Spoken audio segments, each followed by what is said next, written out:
నిన్ను అడగాల నా డబ్బులు నేను ఖర్చు పెట్టుకుంటా అని అనడానికి అవకాశం ఉంది. సో ఫ్యూచర్ అంటే ఫ్యూచర్ ఆలోచనలు కుటుంబాన్ని బాధ్యతగా నడిపించుకోవడానికి చదువుకోవాలి. చదవడం వల్ల ఏం చేస్తాము, ఏదో ఒక జాబ్ చేసుకుంటాం. జాబ్ లేకపోతే బిజినెస్ చేసుకుంటాం. మన నాలెడ్జ్, మన మైండ్లో ఉన్న నాలెడ్జ్ని ఉపయోగించి మనం ఏదైనా ఒక పైసా ఎలా సంపాదిస్తాం అనేది ఆలోచించడానికి అవకాశం ఉంది.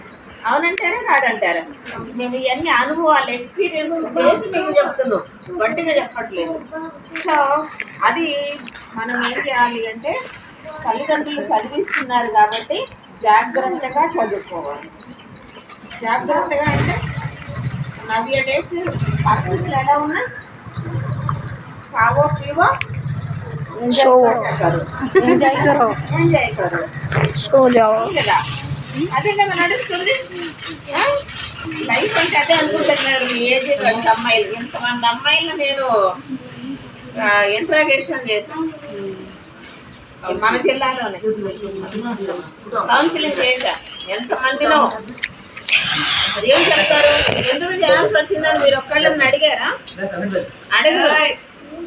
ఎందుకు చేయాల్సి వచ్చింది అంటే ఈ ఏజ్లో ఏం చేస్తారు, తోటి ఏజ్ అబ్బాయిలతోటి ఉన్నమాట మాట్లాడుతున్నా, సమాజంలో జరిగే చెప్తున్నా. అందులో మనకు జూనియర్పాడు చాలా టాప్లో ఉంది జిల్లాలో.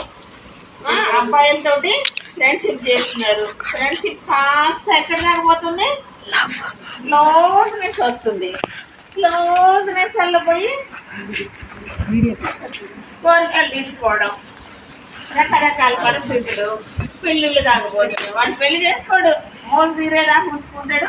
మోజు తీరి ముందు చెప్పేయడం ఎక్కడ పోతాడు, అడ్రస్ ఉండదు. పాడైంది ఎవరు చెప్పాలి, అమ్మాయిలకి ఎక్కడ చెప్పండి, భయం అంటలేదు. అలాంటివి చెయ్యొద్దని చెప్తున్నాను నేను.